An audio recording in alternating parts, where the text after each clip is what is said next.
On this week's episode of Motivational Minutes, foster care reform advocate Rob Scheer explains how teachers can play a key role in the emotional support of children in foster care.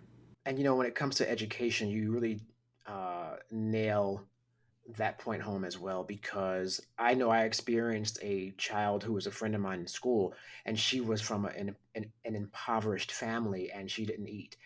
And it really caused a lot of behavioral problems, let alone without the proper nutrients, she couldn't concentrate. And the third grade teacher, I recall, began to sort of put two and two together and sort of notify people about it. But she began to bring food. And I realized later she was feeding this child before classes began cereal, an apple, and it literally changed the young lady's entire demeanor so that she could actually focus. She calmed down. She felt included. It was really fascinating. I witnessed that at a really early age. It has a larger context now that we talk about it in the foster care context. But you're right. I mean, how can you expect a child to even be successful, to be present, to show up if they're hungry? Yeah. Let me tell you, when I was a senior in high school, and I write about it in my book, A Forever Family, I had one teacher at my senior year, and she always had extra food. Her name was Mrs. Bowley. And every day she'd have a little bit of extra food, and she would always give it to me. And I remember when my book came out, I went back to my hometown. I hadn't been there since I left for the Navy to do a book signing. And all of a sudden, as I was sitting there at this table, this long line of people, and I hear this woman, and she says, "Robert, I always knew you would amount to something." And I looked up, and there was Mrs. Bowley. And as she's crying, I'm crying. I actually wrote about her in my book, which was so crazy.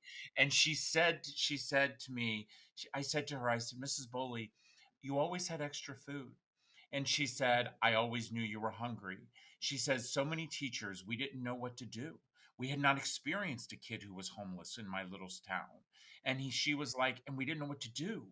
And so I just knew that if I gave you food, maybe you would realize that somebody loved you." Corey, it was those little acts of kindness throughout my life that got me to where I'm at today.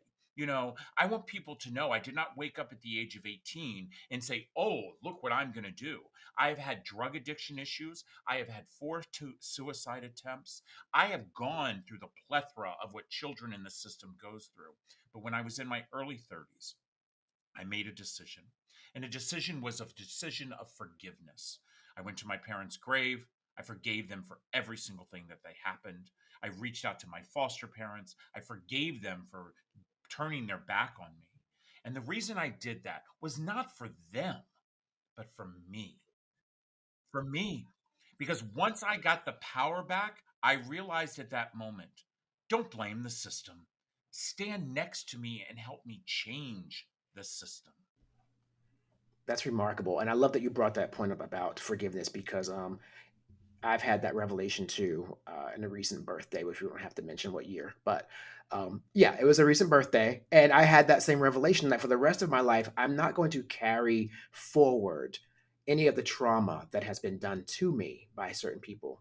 And one of them was actually a parent, right? My father. And I had to really make that decision to move forward with him, and it was the best thing I did. But you bring up the best point, was I didn't do it for him. I did it so that I could move forward. So thank you Yeah. for raising that point. And I do want to bring up a couple of other areas, because we're almost at the end of our time. I could talk to you forever, so we're going to have you back, I clearly. love it. But yeah, but when your memoir, A Forever Family, as I mentioned earlier, I believe we spoke about that term. Oh no, we talked about the term of aging out, but the forever family is a term people may not be familiar with, and that's obviously when a child is then, I guess, adopted by a foster family they've been staying with, so they are now their legal child.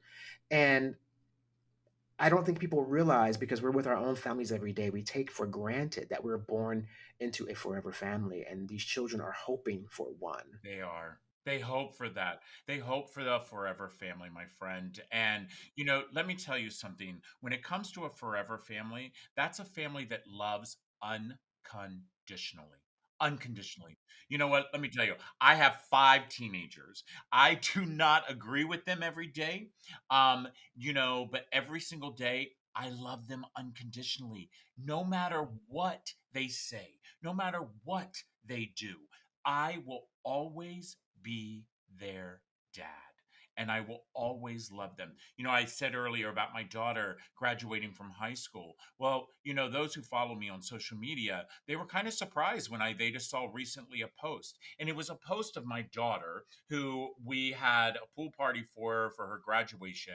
And there in this picture was myself and my husband, my children, my daughter's biological father, my daughter's biological sisters and brothers, daughter's biological aunt and uncle and cousins.